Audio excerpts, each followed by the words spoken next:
Good evening, everyone. Thank you for joining us. This is the Quincy Riverfront Master Plan Online Open House. My name is Bonnie Roy. I'm a partner with SWT Design and part of the design team working on this exciting project. We appreciate you all joining us this evening. This open house is really all about hearing from you. COVID-19 has certainly changed the face of public engagement for the time being.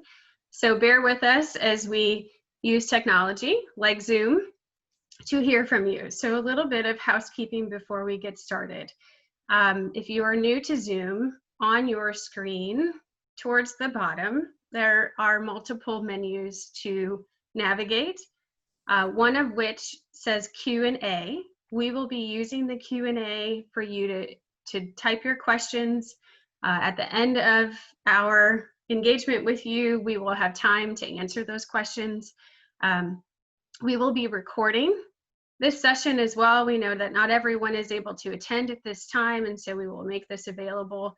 Ideally, those questions will be similar to those of your fellow neighbors and community members, and so they'll be able to have their questions answered as well.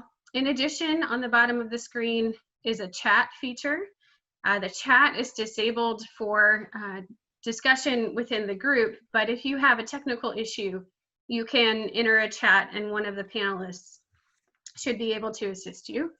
In addition to that, we will be polling during this, which will pop up on your screen when the poll is activated. You'll have about 30 seconds to respond to that poll. We'll kind of watch to make sure that we get the majority of you responding. We really want your feedback. So there are multiple ways to engage with us tonight. We're excited to let you know a little bit more about what we've been doing to date, where we are in the process, and we'll get rolling. So we will have a moment to introduce the rest of the team as we move forward, but we're going to start with a little bit of project background. We will go into the design team and how this process works. We'll give you some insight as to some of the considerations that we know will be challenges with this project. We'd also like to hear from you additional considerations that you think we ought to be looking at. We'll review next steps and we'll have plenty of time for Q&A. This is scheduled to go till 7:30 if necessary. We hope we'll have time to answer all your questions as I mentioned. So go ahead and put those in the Q&A. There is the ability to upvote those questions. There's a little thumbs up underneath the questions once they get posted. If you have the same question, go ahead and upvote that. We will start with those that have the most upvotes. So without further ado, I'd like to introduce Mike Klingner, who will give us a little bit more about the project background. Thank you, Bonnie. It's Mike Klingner with Klingner Associates. And project background includes the historical use of our riverfront. Quincy was founded along the Mississippi River due to the large natural bay and the natural springs providing both transportation and good drinking water. In 1853, U.S. Congress designated Quincy as a port of entry for foreign goods, and by the late 1850s, nearly 3,000 steamboats were delivering to Quincy's riverfront. By 1870, Quincy had become the second largest community in the state of Illinois with a population of 24,000. Next slide. Now looking, as we go through time and looking at how Quincy's growth actually slowed as you got into the last century, and more communities became served by rail and motor vehicles. You see in the background the Quincy Memorial Bridge, which was built in 1930. And by the 1940s, the community size has stabilized, with riverfront turned mostly to industrial use, with the exception of a few of our riverboat clubs and some of our wild taverns that were on the riverfront. Next slide. Riverfront history includes what has changed again over time. In 1960, we saw a change in bridges, with the Burlington Northern Railroad actually moving their facility further to the north, and they turned the old bridge that they had used prior to that over to the Quincy Park District, and turned the rest of the island south of that bridge to the Quincy Park District. So what the city, what the Park District decided, well, now that we have this island, what are we going to do with it? They decided to make it a tourist attraction, and was able to get enough funding to do a sky ride, a narrow gauge railroad track, some amusement park facilities, and a petting zoo. But they never fully completed what was talked about to make it a major attraction as a tourist attraction. One of those was to build a 10-acre lake with reverse pumping to have clean water, a swimming area, and other types of more major attractions to make it happen. So over time, you had a decline in usage. You also had rising liability insurance rates. And then to top it all off, there's discussions of making a new bridge at Broadway, which basically made the facilities obsolete. Next slide. So if you look at the riverfront today, it was basically a result of planning in the late 1980s as a result of the new bridge that was built at Broadway. The goal of this particular planning effort in the late 1980s was to have a nice front door to our community coming in from Missouri, from the west. So the area between the two bridges, between the new Bayview Bridge and the old Memorial Bridge, was meant to clean this area up, have it attractive, and allow better access to the community. And this has worked pretty well to today. So let's look at exactly what we have, and moving from the very far to the south of the park facilities we have in place, and pretty much almost the entire planning area. This doesn't quite take us all the way to Kentucky, but takes us close to where the New York Street Bridge will be located. Looking north is Edgewater Park. As you go further north, you will have Clyde Adams Park. Clyde Adams Park, of course, includes the gazebo. We've just updated the fountain system and made that a little bit higher elevation, so it didn't flood quite so frequently. It will not flood quite so frequently. And then the restroom facilities in the far back of that picture. Moving further north, you have Kessler Park, and Kessler Park provided access, again, when we're not having high water, for boaters to have access to the Mississippi River through the Quincy Bay, and had and additional parking facilities for people to bring their own boats down with a boat ramp to have access. Also provided additional parking all along the riverfront, and an additional playground was located. And then further north again, we have the newest park, which is Lincoln Park. Lincoln Park also is the home for the Quincy Park District offices. Just recently completed is a new handicap accessible playground that was funded by the Kiwanis Club, a new shelter house, and further plans are in place now, again, depending on funding, to improve that park. Going one more step north, you have All-American Park. All-American Park is the access to Quinsippee Island, and also has a small skating park, which has been very popular to the teenage youth in the area. And finally, going further north, you have the end of the planning area, which is Bob Bangert Park. This is actually a little bit outside of what's currently being used. This is the old shelter house, but if you look to the right of your picture, you will see the area that's what at one time was soccer fields has been converted to wetlands. And it has a series of cells which they can flood. They've built a new well system, been able to flood this and make it more of a habitat area, as well as an education area with some boats and several programs that Quincy Park District is doing to kind of educate young youth on the habitat in the area.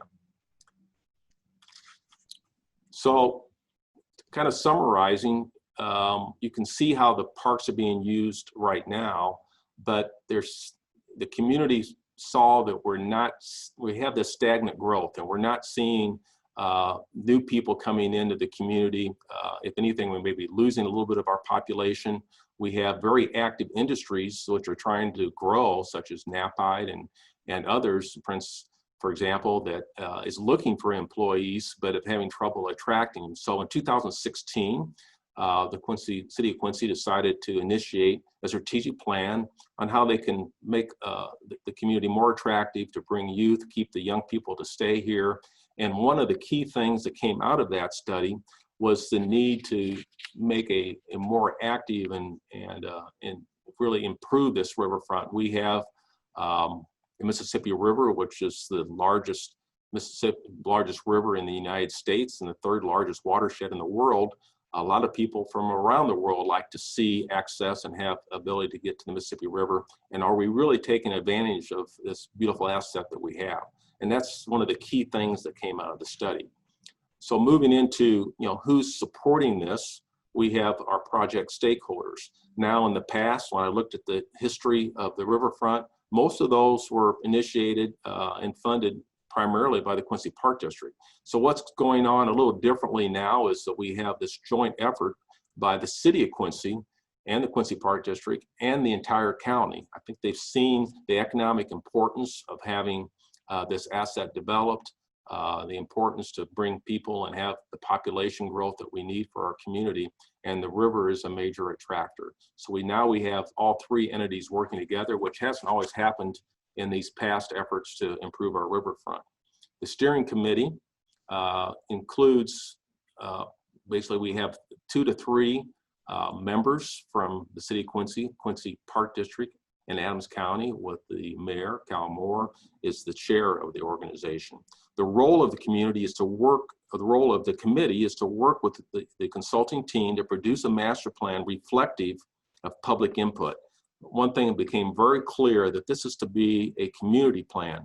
The stakeholders and outside funding, feasibility, including potential steps of implementation, is all part of it. But what does the community want? And that's really why we're here doing this meeting today, is to gauge what the community is looking for and provide an opportunity to provide additional input. So since this is a community plan, now I'm turning this over to Caitlin to provide an opportunity for a little bit of your input. Caitlin? Thank you, Mike. So I'm going to be hosting the poll questions that you'll be seeing throughout this open house. Just to let you know that we're going to launch this in a separate window on your screen. Or you can view this by clicking the polls tab at the bottom of your screen if you accidentally close the window. You'll be given about 30 seconds to answer each poll question, and I'll give a 5-second warning, and then we'll cast the responses live so that you can all get a gauge for how other attendees feel about the questions in real time. Also, just a note that these will be kept completely anonymous. So our first question of the night is just an icebreaker question. How did you hear about this meeting? You can select all that apply. The answers are website, through the news or radio, through social media, through word of mouth, or the last option is other. You can choose all that apply on this one, so if you heard about it through multiple sources, please answer that way. There's 5 more seconds on the clock. And we're closing the poll. So it looks like most people found out about this through social media, with also word of mouth and news and radio being prevalent. That helps us know how to share the information with you better in the future. So our next question is, which best describes you? The first option is, I'm a resident of the City of Quincy, I'm a resident of Adams County, or I do not live in either Quincy or Adams County, but I am interested in this project. We'll do 25 seconds on this one. Just a few more seconds. And so the results are, most attendees tonight are from Quincy. We have a few from Adams County and a few that are in the vicinity, but just interested. So that helps us to know as well who's attending tonight. So our next poll question. This is 3 of 4 in this section. How frequently do you go to the riverfront? The options are 1 or more times a week, once a month, a few times a year, or never. We'll give 25 seconds for this one as well. It's 5 more seconds. And it looks like we have most of the responses there. So this one's pretty split, with majority going about once a month and several more for one or more times a week, a few for a few times a year, and very few for never. And our last question of this section is, why do you go to the riverfront? And this is another that you can select all that apply. Recreational opportunities such as walking or biking, restaurants or picnicking, views of the river, water access or for the boat clubs, nature or access to nature, special events like festivals and races, or I do not. 5 more seconds on the clock. Okay, and we'll close that and share the results. It looks like most people go for views of the river, with restaurants, picnicking, and recreational opportunities being close second and third. All right, great job, everyone. We'll have more polling questions throughout the evening, and I'll turn it over now to Cullen Duke to introduce the project team. Thank you, Caitlin. Now we'll take time to introduce your consultant design team. The team was assembled to bring together a variety of experiences in riverfront design. With Klingner Associates, I'm Cullen Duke. I'm a landscape architect and project manager for the project. We also have Mike Klingner. He's our team water resources expert. The Klingner team worked on the Hannibal Riverfront, which you've probably seen that is under construction now. With SWT Design, we have Bonnie Roy, lead landscape architect and planner, Paul Tonges, landscape architect and planner, and Caitlin POLLIN. The SWT team provided design for the Cape Girardeau, Missouri riverfront. And then with Convergence Design, we have David Grassel. He's the architect of our team. David was instrumental in the Dubuque, Iowa riverfront design. And then finally with MEStrong Incorporated, we have Maggie Strong. She's our public outreach lead, and you all recognize Maggie from her involvement with the Quincy Strategic Plan. So with that, I'll turn it back over to Bonnie. Thank you, Cullen. Okay, so we're pleased. I don't know if you all have access to see, but we have at least 80 of you who've joined us this evening. Thank you. I want to remind you that the Q&A is available to you at any time. So the earlier you get your questions in, the more we can upvote those questions, or you all can upvote those questions. So don't hesitate there. How does this master planning process work? I'm going to walk you through our schedule and give you a little more insight as to where we are in the process and where we go from here. So a reminder, Mike gave us a great kind of visual walk through the scope of our study area, the extent of our study area, but in a plan view on a map for you all, the extent of our study area goes as far north as Bob Banger Park and as far south as Kentucky, obviously to the river's edge, and perhaps even thinking about that connection to the water, all the way east to 3rd Street towards downtown, and along Bonacima Drive to the east and the more narrower northern strip. Obviously with a lot of the activity being focused in more of the urban core, but also thinking about those more regional connections as well. Next slide, please. So there's a number of project goals that we have developed with the steering committee already to date. These will help drive the process, but they can also evolve and become a bit more defined as we continue on in the planning process. But to give you some insight as to what has come out of the steering committee conversations to date, it's important, obviously, for this to be a community plan. We will never get tired of saying that. We are consultants. This is your community. This is your plan. We are just going to help you find the best solutions and the best design for your riverfront. So engaging all the residents of Adams County will be something that we prioritize throughout this process. Creating a destination, really creating something that is exciting for the city of Quincy and the county and the region to draw people to the riverfront. Improving that access to the riverfront, all modes of transportation, all modes of mobility, thinking about how we really get to the riverfront.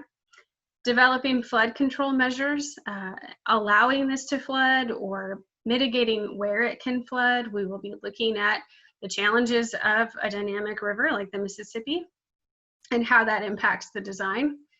Developing a unique experience. There's a lot of riverfront development happening all over this country, and how can we make something that's unique to Quincy? Certainly lessons learned from other communities, but we'll really be wanting to hear from you.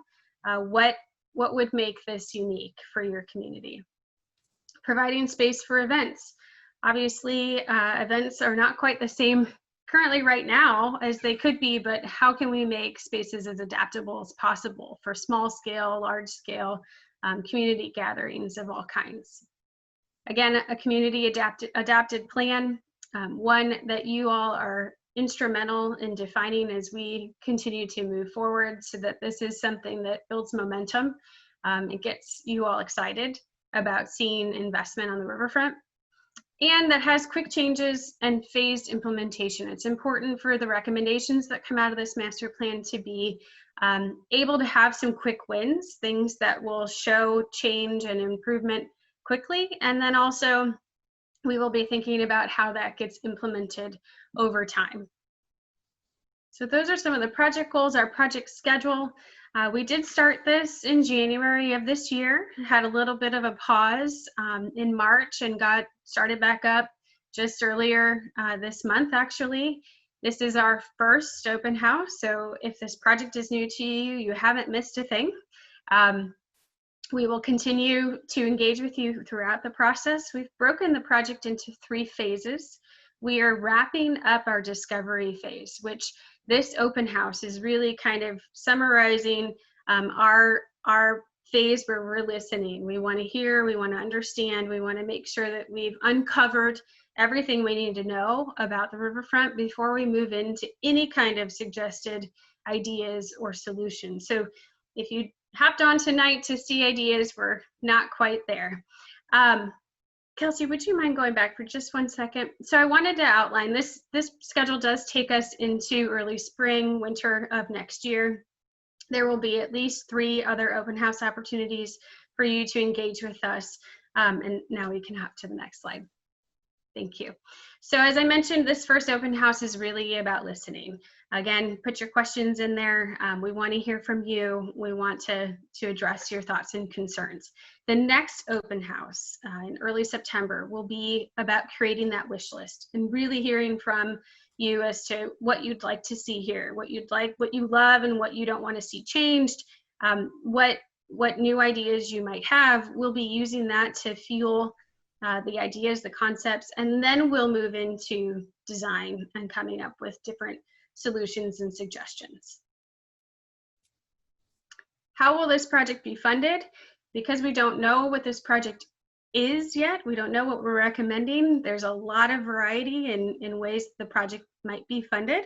State funding, there are grants available, private partnerships, public-private partnerships, opportunities for us to build a lot of those relationships throughout this process as well, getting stakeholders involved throughout the process. A great example of grant funding is the city's recent receipt of the Rebuild Illinois grant for $350,000 that has been slated to help implement a plan that was previously prepared in 2016 to underground all of those nasty overhead power lines and the towers that support them.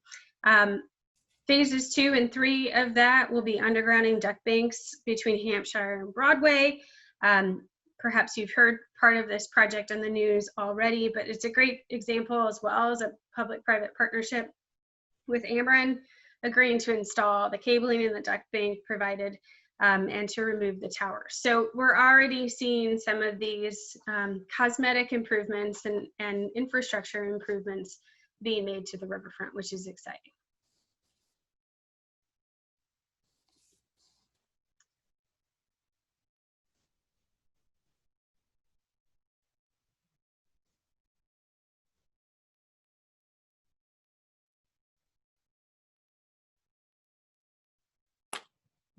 Sorry, who's next?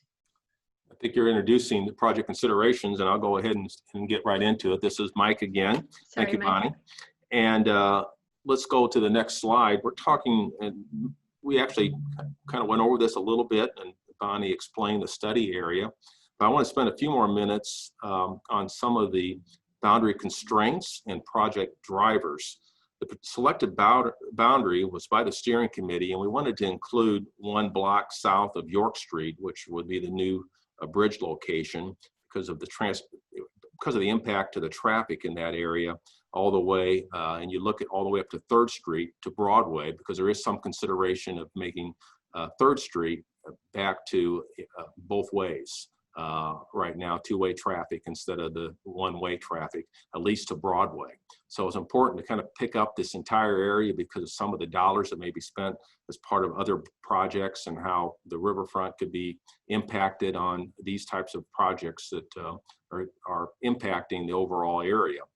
The other thing that we wanted to talk about was right now we have Bob Mayer Park that's having some changes right now with additional dollars and donated dollars through some of the environmental groups to make these wetland areas, and some discussion about connecting a walkway across to the new area that's been restored for a restroom area in Bob Mayer Park.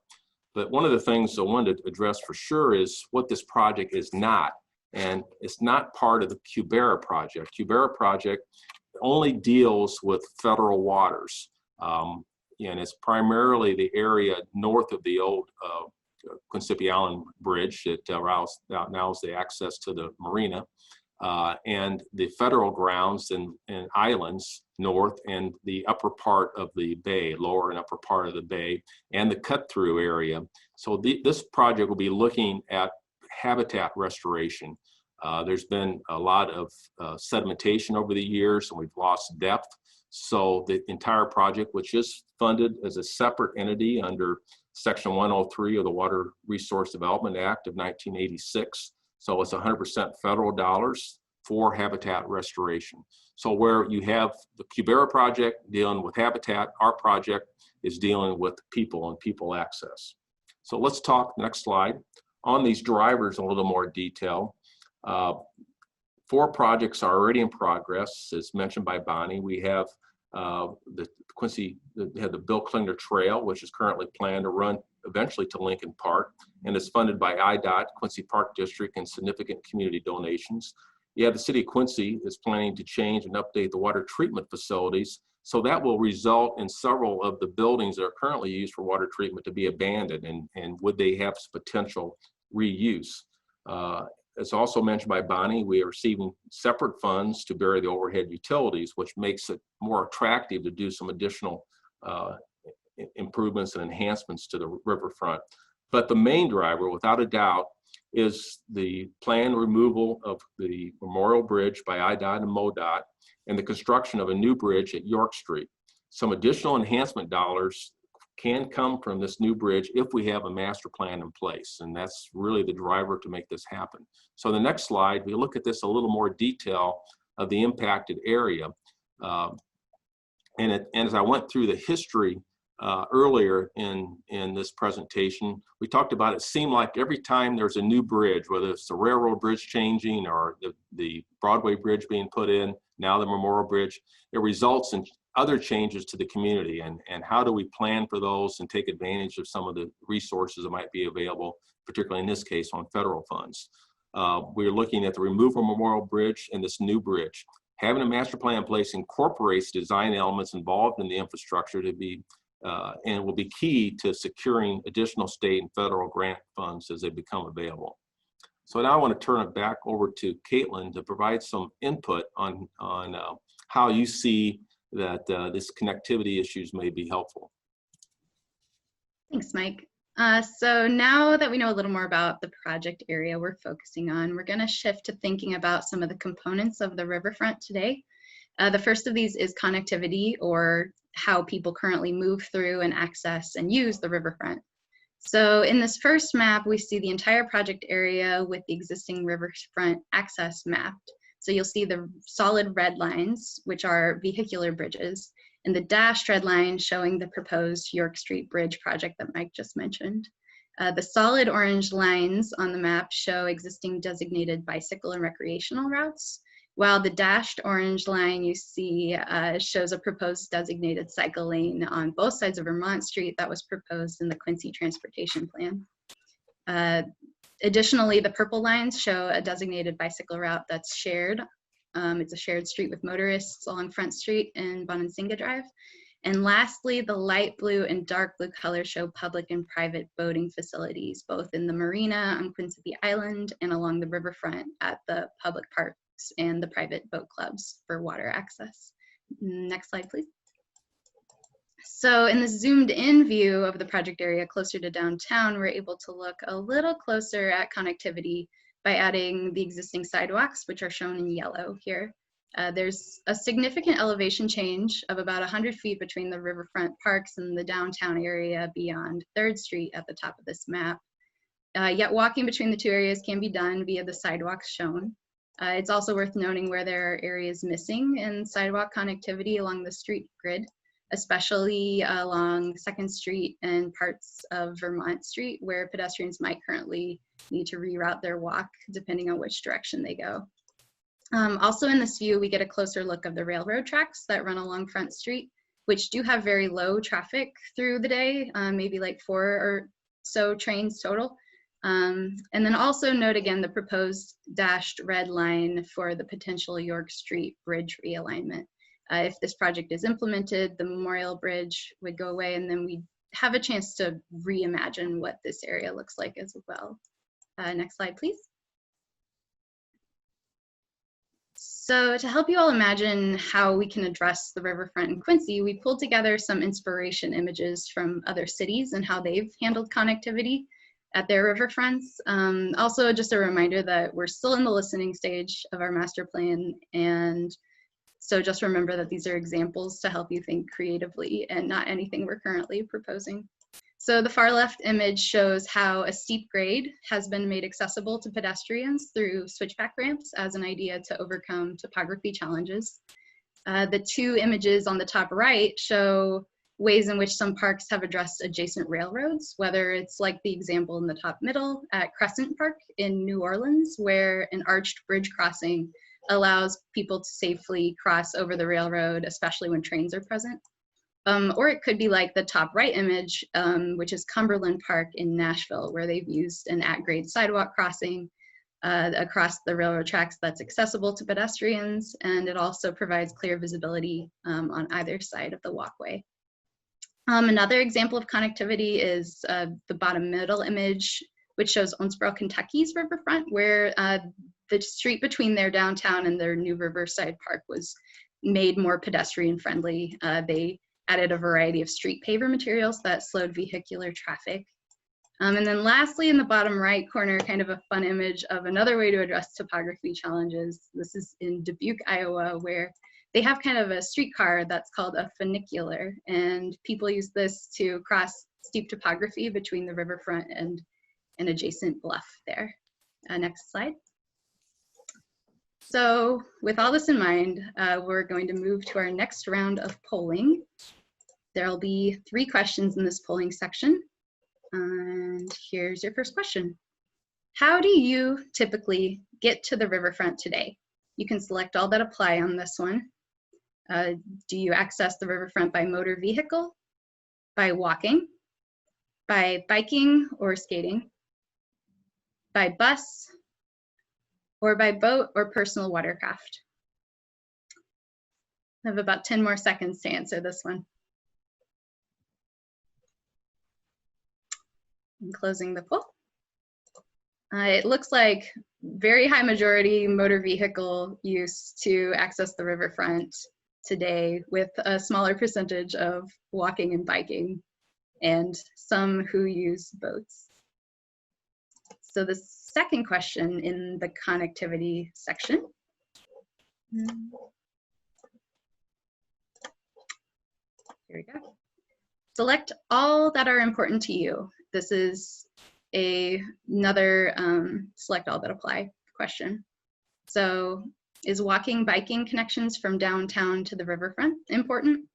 trail connections along the river, water or river access, connectivity between Clat Adams Park and the parking area east of the railroad tracks, wheelchair and accessible connectivity to downtown, walking and biking connections to Quincy Island, or additionally walking biking connections to Missouri via the York Street Bridge. I'll give a few more seconds to answer this one since it's pretty long. All right, closing the poll. And it looks like pretty tight race between walking and biking connections and trail connections along the river. So definitely that's important to people, as well as river access and connectivity between the park and the parking area. So our last question in this section is, what do you feel are the greatest barriers to accessing the riverfront today? Another select all that apply question. Do you feel that hills and topography are a barrier to access? Rail lines and train tracks? Car traffic? Road and car access? Accessibility and sidewalks? Not enough parking? Vacant or abandoned properties? Or signage and wayfinding? 3 more seconds. Caitlin, I would give this one a few extra minutes. It looked like there was a delay in people responding. Got it. Yeah, can do that. Let's have 5 more seconds. Okay, gonna close it now. And the results look like vacant properties shows up as the highest barrier to access. We also have hills and topography as being another high voted, and accessibility and sidewalks. But it looks like each of these do pose some sort of barrier to respondents in their own way. So that's all for this polling section, and I'll turn it over to Paul Tenius to talk about ownership. All right, thank you, Caitlin. So when we look at property ownership in the area, you know, we're looking at this map here. We've got the green is shown as public property. We know there's a lot of park space in the area, and that's primarily what we're looking at. But when we look at some of the adjacent property ownership, you know, it gives us the possibility to think about, you know, what are the opportunities and what can we work with. I love the last response that said, you know, vacant and abandoned properties are part of your hindrance in getting down to the riverfront. You know, when we look at the core area between Broadway and York Street, the area that we've shown in the kind of the bluish color on the map here, thinking about what can we do to enhance that area, or how can this project affect that area in a beneficial way, you know, and build upon what's already there. At the same time, when we look at kind of, you know, Mike had shown that example or the photo of what the riverfront looked like in the 40s. You know, we know that railroad was a really important piece of the riverfront before, and it's still a really important piece. The kind of orangish red color on the map showing the property that's owned by the railroad. You know, and an example of why that's important is at Clat Adams Park, for example, there's a piece of the park that's actually still owned by the railroad, but leased for the park. So understanding how that fits into the mix here, you know, there may be possibilities as the railroad shifts their needs to gain additional land, or maybe it means a new connection across the railroad into the parks, or there are other potentials with that. And along with kind of those connectivity discussions that Caitlin brought, you know, the street right-of-way shown in yellow on the map, how can the streets be sort of, you know, connected into the park space, and better connectivity between downtown and the park, or through the other neighborhoods down into the park areas be developed. But also, you know, are there ways that the park can sort of be fingers out and reach out into the rest of the community? If you go to the next slide, please. So when we look at, you know, the possibilities in the area, it's great to build upon what's already there. I mean, the best example I would say is the Northside Boat Club, which has been there since 1872, and the current building's been there since 1909, right? So with it, it's one of the main event spaces on the riverfront. They already do a lot to activate the riverfront. but how can we sort of build upon that momentum? These other restaurants that have popped up, the Pier is probably the most extreme example of taking advantage of the beauty of the riverfront by jutting out over the river. What other ways can we build momentum in the adjacent areas that help to support the park? Because the park spaces can't really be successful unless the neighborhoods are successful, and vice versa. And another great example is Native. These buildings being rehabbed, and there's a lot of thought and consideration being given to balconies and views and being able to really experience the riverfront and see the Bayview Bridge at night. That's all part of the experience here. So we go to the next slide, please. So when we look at other cities, just as Caitlin had shown with the previous example in connectivity, other cities are doing a lot on their riverfront. There it goes. It was slow on my end, my apologies. Other cities are doing a lot on the riverfront, but it's really about drawing people down. It's how do we build upon the businesses in the area, help them potentially, particularly now in the time of COVID, right? How do we allow restaurants to spill out into the space or provide extra programming in the space? How would a concert venue, some sort of an amphitheater or some other type of event space on the riverfront be mutually beneficial and sort of serve as a public-private partnership where it helps the businesses adjacent or the neighborhood adjacent to really regenerate at the same time that it benefits the park and it enlivens the park. And those are really the types of things that we're looking for in this planning effort. And we'd love to hear your thoughts on kind of other ideas as we go through this of ways to really energize the space, but also build upon other amenities that are there. So if we can go to the questioning, Caitlin's got some polls to talk to this section as well. Thank you, Paul. So there will be 2 questions to go with ownership topic. The first question is pretty simple. Do you consider the riverfront to be part of the downtown area today? I'll give 20 seconds for this one.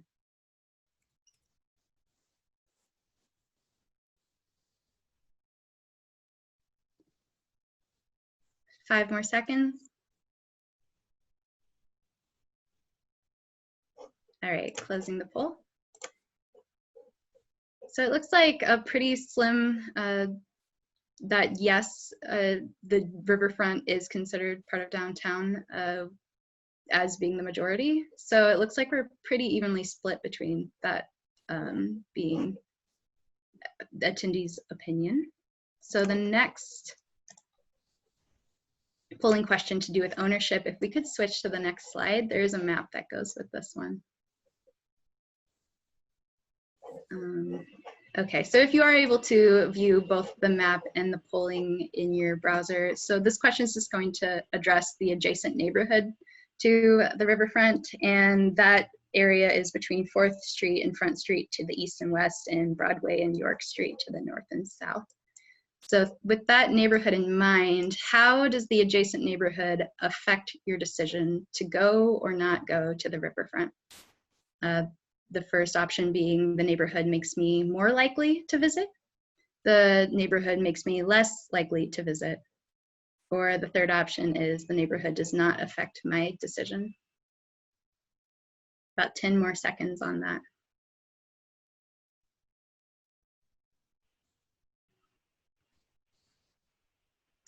3, 2, 1. The results for this being the majority say that the neighborhood does not affect their decision, but some do feel that it makes them less likely to visit, and a slimmer majority saying that the neighborhood makes them more likely to visit. That's all for polling on this section. I'll turn it over to Colin to speak to flooding.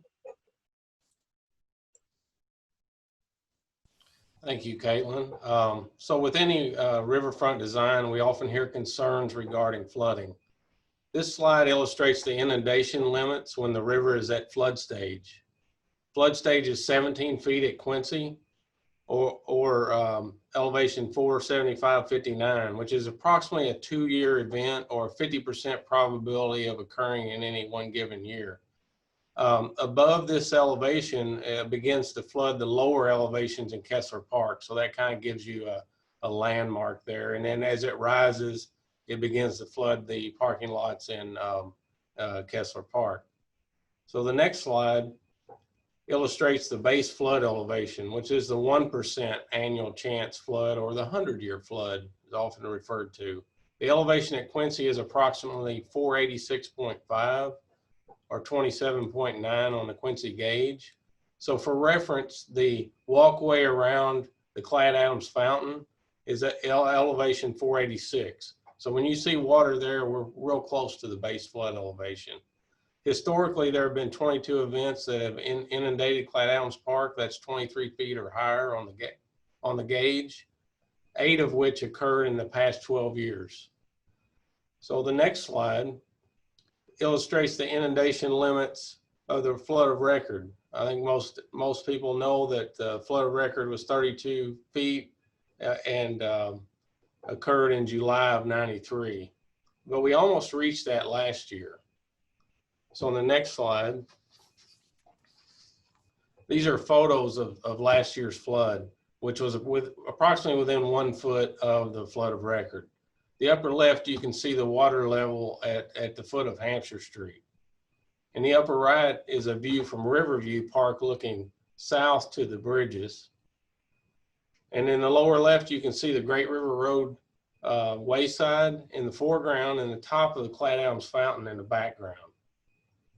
And in the lower right is a view from Front in Vermont looking north toward the Pier Restaurant. So it gives you a feel for how much inundation occurred in Front Street there. And these photos were taken on May 30th, which was just prior to the crest. So on the next slide. So these are some approaches or techniques that can be used to deal with flooding. In the upper left, you can see the a permanent flood wall, and some of those are solid. Some can be a see-through type wall. There's also options for temporary removable flood walls. A lot of communities utilize that. Another technique is elevating. You can raise the elevation of the property to reduce the frequency of flooding. Terracing is another option to maintain access at various river elevations. And then in the lower right, you can see a design that is allowed to flood without structural damage. And so once the floodwaters go away, it's designed to be cleaned up easily and no structural damage from the flood. So with that, I'll turn it over to Caitlin for polling. Thank you. So this will be our last poll of the evening. There will be 2 questions dealing with flooding. So the first question is, considering flooding, how accessible do you feel the riverfront should be? Part of the riverfront should always be accessible and protected from flooding. The second option, it's okay for the riverfront to be closed a few weeks a year. Or the third option, it's okay for the riverfront to be closed for several months a year due to flooding. I'm gonna give 10 more seconds on the clock as we wait for a few more. All right, closing the poll. So it looks like the majority of respondents say that parts should always be open and protected, with a similar number of folks saying that the riverfront can be closed a few weeks a year, but several months seems like a stretch.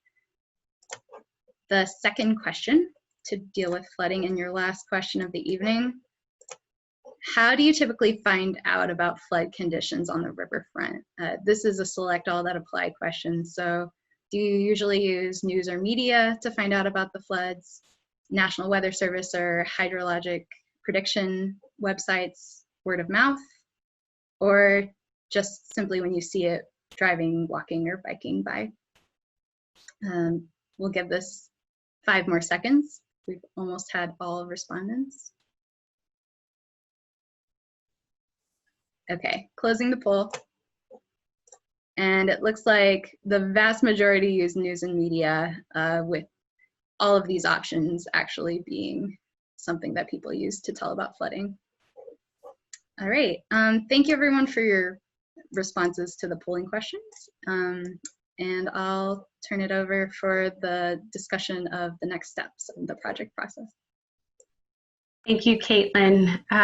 So hopefully you've gotten some insight of the drivers of this project, as well as, you know, some insight as to several of the challenges that this project is faced with, ways that we are exploring that. So immediate next steps, we will be putting into the chat a link to an online survey. Yes, it will have some of the same questions that we asked you all tonight, but it will have some additional questions, and we will be able to cast that across the entire community to get a broader response as well. That survey will be available to you. If you have additional thoughts or questions that come up after you've done that survey, feel free to continue to follow along on the QuincyRiverfront.com website, but you can also email us at info@QuincyRiverfront.com. We'll continue to ask for your input there. Then mark your calendars for September 2nd, which will be our next open house. We'd love to potentially have that in person. Stay tuned on plans for that, for the specifics on logistics, but the content of that open house is probably one of the most important in this process. If you would like to share with us what you would like to see, this is the opportunity to come and tell us. We will be able to share ideas, you know, experiences of what has been done on other riverfronts, what we think might have potential here. We'll throw out things that may seem like wild ideas, and also things that seem, you know, very rational, and want your feedback on that. That will be the community workshop focused on programming. So tell all your neighbors, tell all your coworkers that that is definitely something to mark your calendar for. And I will hand it over to Maggie, who is going to help us through navigating all of the Q&A. Thanks, Bonnie. So we have about 12 questions that people have upvoted. So we're going to start with the one that folks would like to hear the most. Is the possible development of condos overlooking the river still a possibility, or have those investors decided against proceeding? Any chance they'd sell to another private developer to do building? Colin, do you want to take that question? Sure, I can take that. Obviously, I think that type of development is a possibility and remains a possibility, and should be considered in the plan, because public, you know, the public-private connections there are going to be very important. I think the property that's being referred to there, I'm not familiar with the status of that, but I would think that at some point someone could continue and develop that property and have some condos there on the riverfront. I can add to that as well. The talking to at least one of the owners, I think they are interested in selling that basically at the cost they have in it to see development. I think they decided not to do it themselves, but would like to see it develop. So I think there are opportunities to obtain those properties, or at least some of the properties. Okay. Our next question, how can we connect the downtown, the district, with the riverfront? Paul or Caitlin, do you want to take this one? Yeah, I can jump in, Maggie. I mean, I think, you know, there's a variety of ways. One of the things that, you know, I love the example of the funicular that Caitlin showed. I mean, you know, there are different unique ways of connecting and moving people, which I think is part of the mix. But at the end of the day, we know that, you know, creating vibrant streetscapes, welcoming spaces for people to walk and pass through is one component to getting people down to the riverfront. But then the other thing is just generating more business and more activity in the neighborhood between the district and the riverfront. That's probably the most critical. You know, when you get more reasons to come down the hill, there's going to be more people coming down the hill. It just sort of goes hand in hand, and that's really where, you know, we look at that with this planning process to find ways to to help catalyze those things. You know, the condo example is a good example too. I mean, getting people living down there is another piece of it as well. I don't know if anybody else wants to chime in on that. I'll just add quickly, you know, I think, Paul, when you were talking about the neighborhood, there's a lot of ways we can think about both extending the experience of the riverfront kind of up the topography and closer to the downtown district. There's also a lot of programming and activity that can start to bleed from the downtown district west towards the riverfront. And so we're excited to start, you know, thinking about how those two start to intersect and the vibrancy that that can create in the community. Okay, we have a couple of questions about Quincy Island. Is there any consideration to include Quincy Island? And the other question was, why wasn't Quincy Island not included? The marina and the Lincoln era log cabin village. Bonnie, do you want to go ahead and take that one as well? Actually, I think Mike was going to jump in and take that one. Okay. I can take that. Quincy Park District, of course, has the Quincy Island, and they are part of this group, so they can certainly see that added. You know, in the original boundaries, we did not necessarily include it because we kind of want to concentrate on the shoreline area. But Quincy Island in the past has looked at ways to have a bridge connection, and those are things that if the community would like to see that as far as walking and biking, that's certainly something I think that can be added. We'd have to work through our steering committee to make sure that that's appropriate, but that is certainly, if the community would like to see better connectivity to the island and more on the island, I think that's a possibility. Okay, our next question, I think Mike, you might want to jump in here, or Cullen. Interested in how normal flooding can be mitigated or eliminated. That could be private investment's biggest concern. Well, we can't totally eliminate the fact that water's coming here. We got 118 million acres of watershed in the upper Mississippi, but there are things that we can do, and other communities have done that. For example, Hannibal is raising their park area about 2 feet to reduce the frequency of flooding. Other communities have done removable flood walls, and you could even have part of it a bit permanent flood wall. So there's several things we can do to reduce the frequency of flooding. There's certain areas, for example, Front Street, that on these major floods probably would be cost prohibitive to make those changes, but the green space and areas, certainly some modifications could be done to reduce the frequency. Okay. Our next question, why lose Memorial Bridge completely? Couldn't it be a pedestrian bicycle walkway to Missouri? Who wants to jump in? Bonnie, you want to take that one? I'll jump in. So I love that question as we think about connectivity over to Missouri from Illinois, and how important those regional connections are. I think one of the hurdles that is obvious to us is working with departments of transportation and navigating who maintains those assets into the future is something that we'll have to explore. We have had, you know, some preliminary conversations about the entire bridge may not need to go away. Perhaps there's portions of it that could be utilized. Maintaining, you know, a wedge of it as opposed to the entire thing is something that we could explore as well. So it's not completely off the table, and we appreciate that question and comment, and that'll be something that we continue to explore. In the current planning, I can add a little bit to that too. For the York Street Bridge, it will have bike paths on it, unlike the current bridge we have. So that is included on the York Street Bridge. And I think the initial constraints we're hearing is the operation and maintenance, as Bonnie had indicated. You know, how do you overcome that? Okay. Our next question, will consideration be given to permitting open containers along the riverfront and not just by permit? Cullen, do you want to take that question? Sure.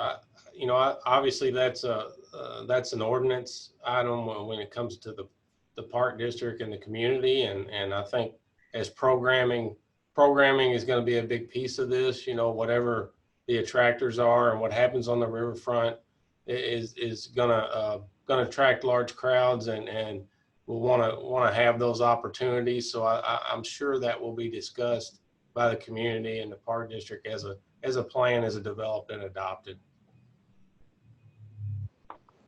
Thank you. Next question. How can we make something attractive to visitors and businesses without limiting access to the riverfront? The example is a casino. Bonnie, do you want to take that one? Sure, happy to, Maggie. So I think that question gets to the essence of this entire project. How can we create a space that does attract new business, does attract perhaps even residences, visitors, becomes a more usable, dynamic space within the community.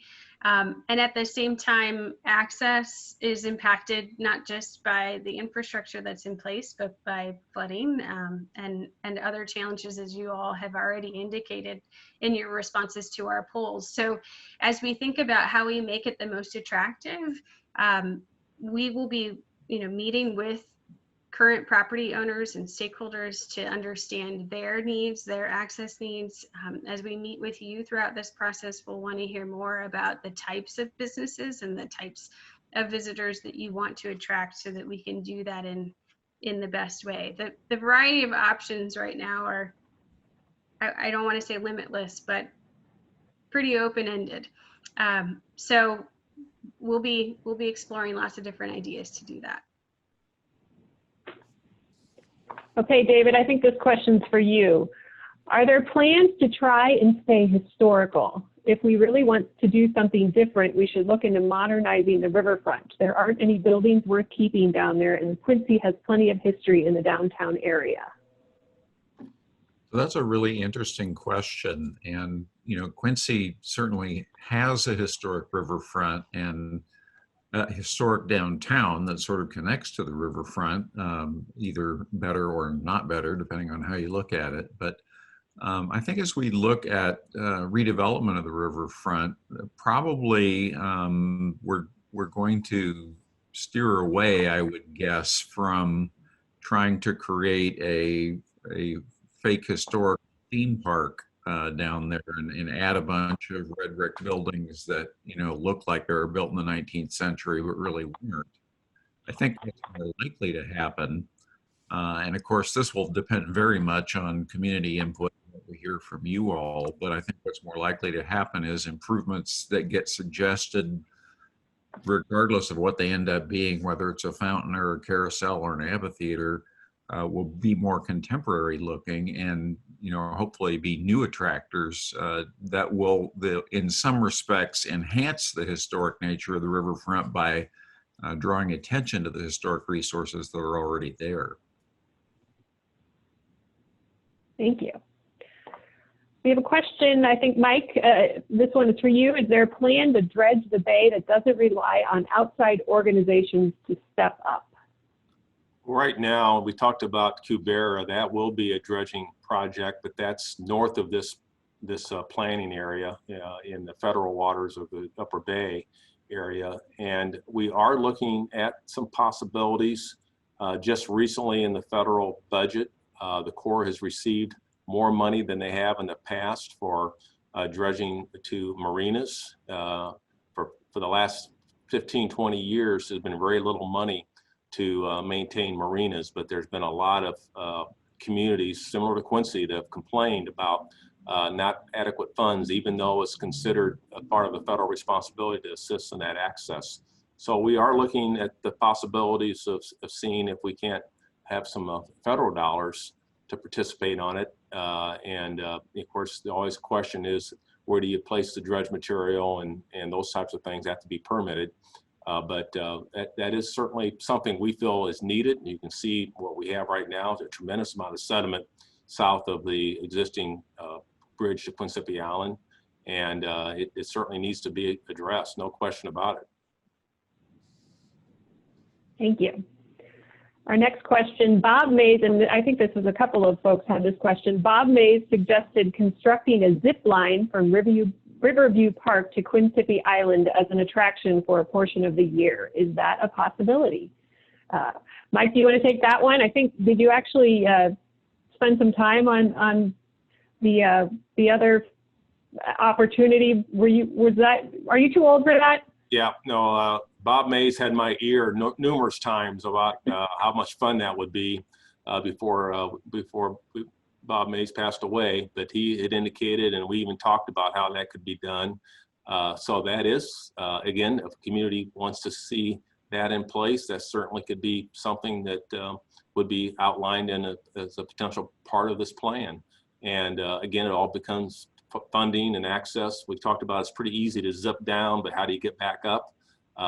We talked about that actually yesterday in some of our pre-planning discussions. So we are already talking about it, but it really has to come from the community if we can include it in the plan, if we get enough support.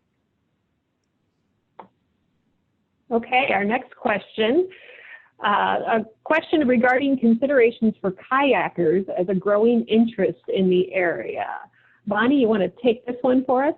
Sure, I'd be happy to. And I see a few other questions that are related to boating access, including riverboats. That'll be something, increasing the accessibility to the water in a variety of scales is something that we will certainly be looking at. How can the everyday visitor engage with the Mississippi? How might recreational vessels be able to experience the riverfront and perhaps access the water in an easier, better designed way? How might larger vessels be able to use Quincy as a destination potentially? These are all things that will be part of this evaluation and design process. Ideally, we would be looking at ways to facilitate all of those scales, and certainly need to consider the safety and the seasonal aspects of those, so that we don't create an environment that only works well in one season of the year. So a lot of things to balance, but definitely wanting to find safe ways, convenient ways, and well-designed ways for everyone to be able to access the Mississippi. And I'll just add to that, along with the small recreational, kayaks, paddle boards, that sort of thing. That's, someone had a question. I think I saw a question about millennials, and really, I think it's about looking for ways to, really change the perception of the river itself in Quincy, understanding that there is a major safety concern and flooding and, currents and all these sorts of things, but that it's always, and this comes from living in various different cities all along the Mississippi River in my lifetime. There's just this negativity about the river and it being seen as an industrial waterway, and anything we can do to enhance it as a recreational amenity is going to be a really beneficial outcome of this project. So that's something we're going to be looking actively at, Bonnie said. Okay. Our next question: has a boardwalk like Navy Pier or Atlantic City Boardwalk been considered? Caitlin, do you want to jump in on this one? Sure. So yeah, I think that's a great idea for a boardwalk along the riverfront. Like, we're still in the listening phase, so that is something that we definitely can look into. I don't think it's been discussed within our group yet, but yeah, it's something that draws people, but also provides a connectivity opportunity like a boardwalk would be definitely something to consider. Thank you. Next question is, why do we not get to have river boats? Mike, do you want to jump in on that one? That question has come up numerous times, and the problem we have here at Quincy, at least in the planning area, is that we do not have the 9-foot depth that these river boats require. The navigation channel is 9 feet. These river boats need to have 8 to 9 feet in depth.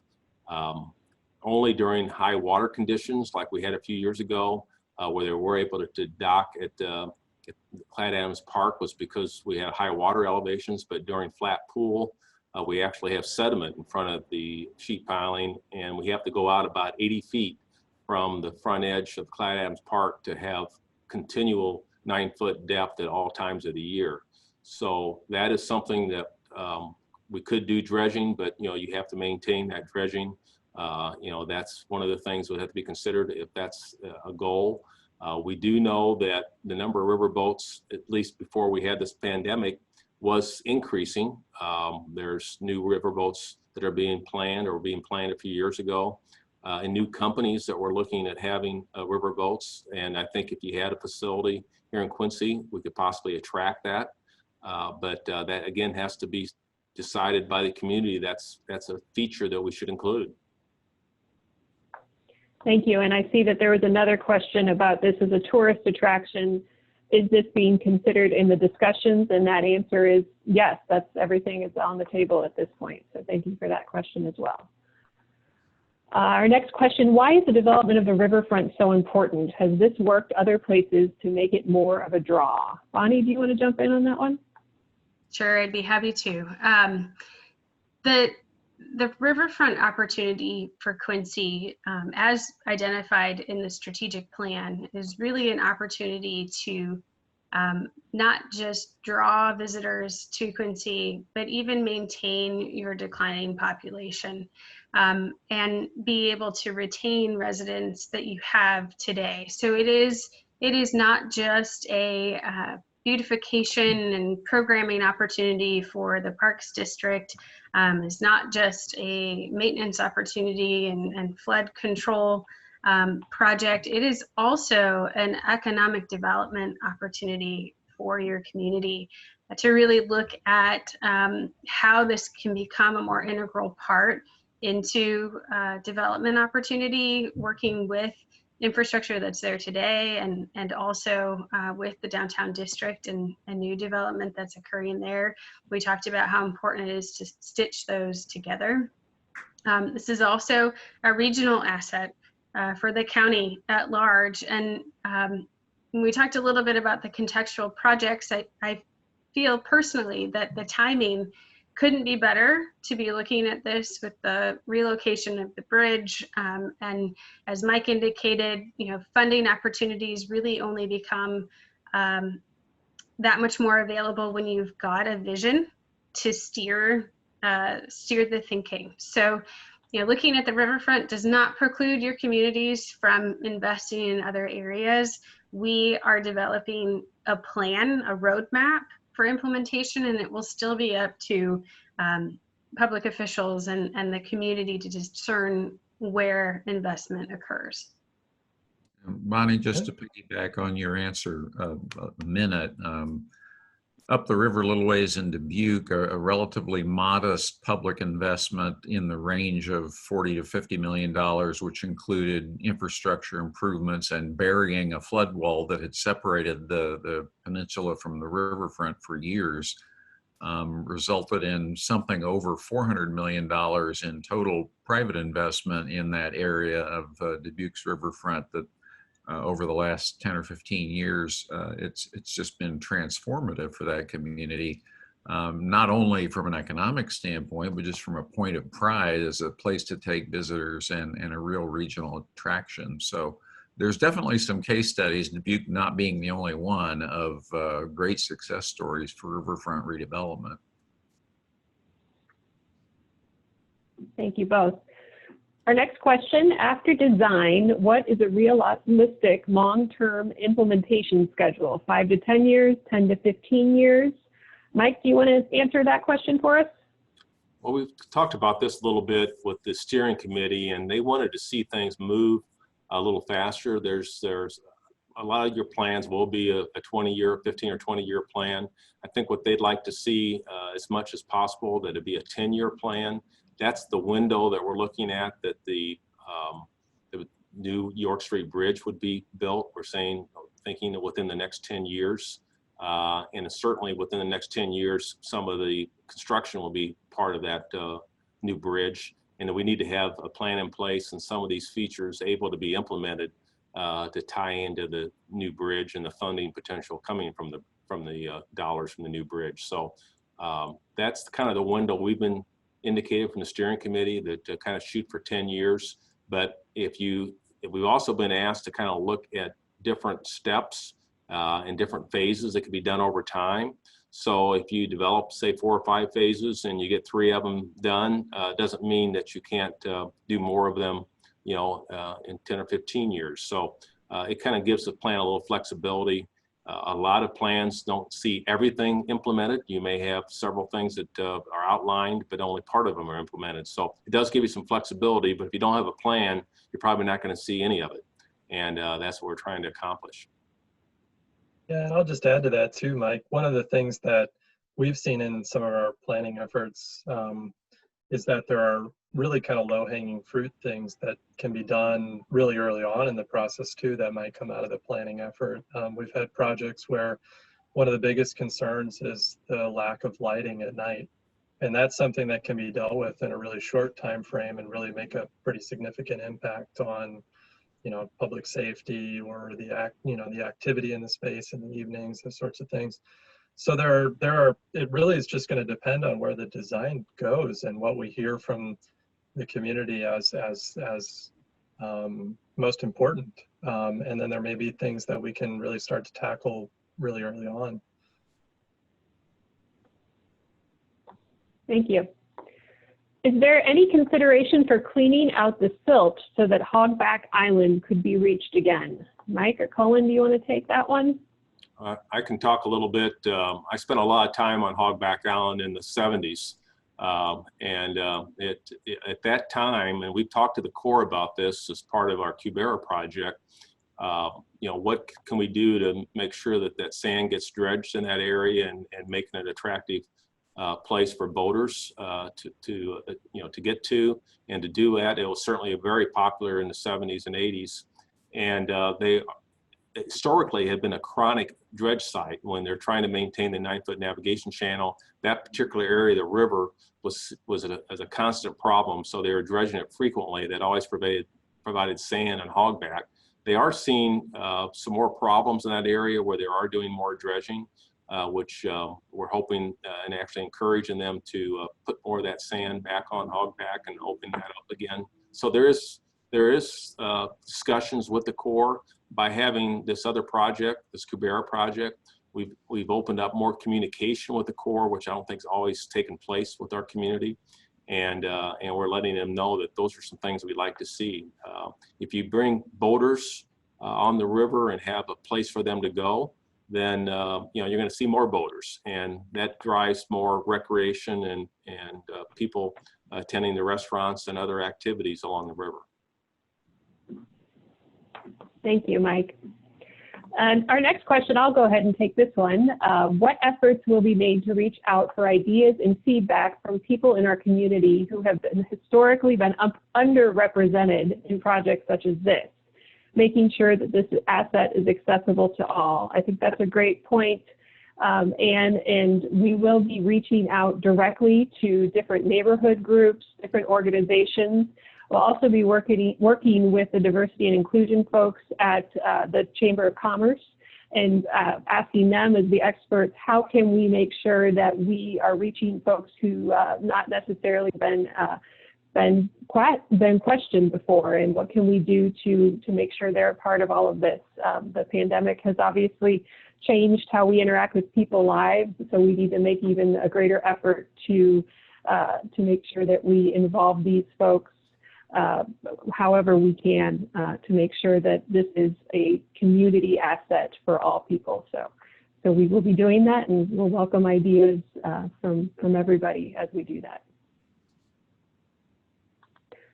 Our next question, can you show on the map those areas that will focus on proposed private development? Bonnie, do you want to take that one? Sure, I'd be happy to. Catching up a little bit because I was responding to somebody else's question. Sorry, and now I've lost it on my screen. Okay. Oh, sorry. Can we show private development on the map? Yes. So not yet. 35. Yes. So can you hear me? Yes. Okay. Yes. Sorry. When we look at proposed private development, you know, we are having conversations with stakeholders who've expressed projects in the past. We're trying to wrap our head around the history there. And obviously that'll be something that we continue to map. I would say, right, this evening, we can't necessarily point to any proposed projects other than the current property ownership that we showed earlier. And if perhaps you hadn't joined yet, this presentation and conversation is all recorded, so we will be able to share that online following. And I think we're going back to the slide that showed some property ownership there. So hopefully that'll identify what it currently is. Yep. So blue being privately owned property today. Yeah, so obviously the blue areas would be those areas that would be most likely first in line for consideration for development sites. Okay, we have a few more questions from our live audience. Quincy has been designated as a gateway to the Abraham Lincoln National Heritage Area with the History Museum to serve as the Welcome Center. Rebuild Illinois recently announced $1.5 million has been awarded for an elevator in addition to the museum. Should this be part of the Riverfront Master Plan? Mike, do you want to take this question? Yeah, I'll be happy to take this. And of course, we're very excited about the news that the funds were available, and what perfect timing, because one of the things we're looking at is when you had the Memorial Bridge and whether we keep part of that bridge or however we utilize part of the funds that we already know can be available as part of the York Street Bridge is to basically make Main Street more pedestrian friendly and look at how we can connect the riverfront to that downtown area, the basic area right where the museum's located. So as you're going up Main Street and making that more pedestrian friendly from the river, that will really tie in well with this potential project. And I think there's so many things that Quincy has to offer as far as tourism beyond just what the community has. And part of that is, the history we have with Abraham Lincoln and the fact that the park's still there, and some of the work that we did a few years ago to show the debate site, and some of the dollars can come to the museum. That is a huge history. Civil War history and Abraham Lincoln is known around the world. And if we can show that this is a place to see some of that history and learn more about the debates and things that happen here in Quincy, I think that's going to be very positive for the entire community. And tourism brings dollars and those are things that we want to see happen as part of this project. So that's very exciting to see that happen. It all works together. Yeah. Our next question, what plans are there for All American Park area? The Great River Ski Club hosts ski shows at that location. Does this plan cover any design or updates in that area? Mike, do you want to take that one as well? Well, we're trying to get some additional dredging. I know water elevations has been a problem for the ski club in different areas. They do have their facility that's, I think has been pretty useful for them. There for a while when we had an individual coming in and doing the tours and stuff, the kayaks, that's where he was setting out, was right there in that park. And it provides really good access for the for boaters, for the small canoes and kayaks. So I think there's opportunities to do more in All American Park. They are expanding their shelter as part of the trail extension. There's an abandoned railroad fill. You can see that might be part of the trail extension to tie right into Lincoln Park, through All American Park. So I think as this project develops, we see some real opportunities there. But one of the key things is if we can find some additional dollars for the dredging south of the Quincy Allen Bridge, where we already have dollars we think available north of it as part of the Cubera project, what can we do to improve the access to the water and the depth of the water south of the Quincy Bridge? Thank you. Our next question, what are some winter riverfront options that have been successful elsewhere? Bonnie, you want to take that one? Sure. So there's a lot of opportunity, I think, when we think about the seasonal aspects of the riverfront.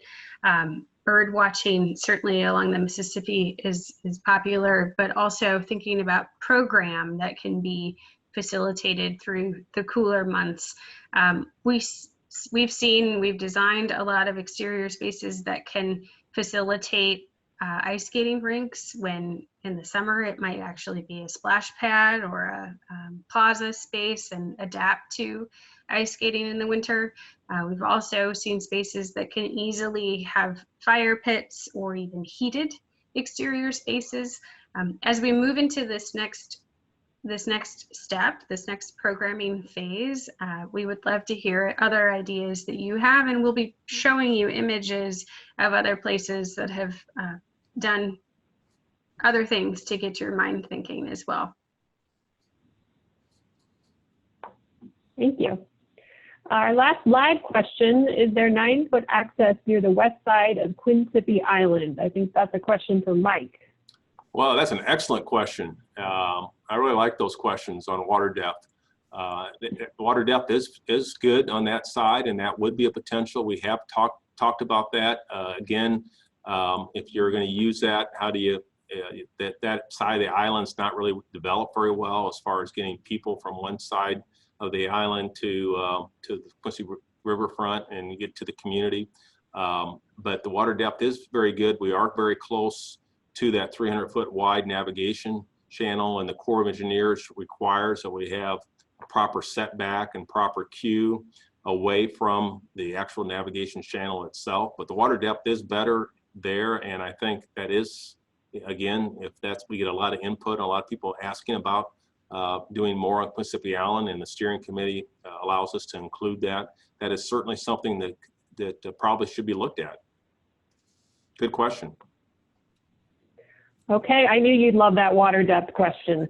That's our last question. I think we had a couple that were sent in earlier, but I think we've addressed all of those with the questions that were asked live. So I think, who's wrapping up? Is that Bonnie or David? This is David. So Okay. I wanted to thank you all for participating in this meeting. It looks like we're going to finish a minute or two early and give you a couple minutes of your life back, but really appreciate your participation, especially with the polling and the Q&A.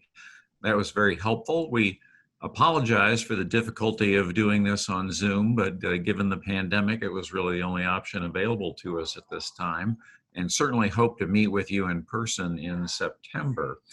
I want to mention that there is a website, quincyriverfront.com, where we will, I'm sure, post a link to this recording of this meeting. If you want to watch it all over again, you'll have a chance to do that.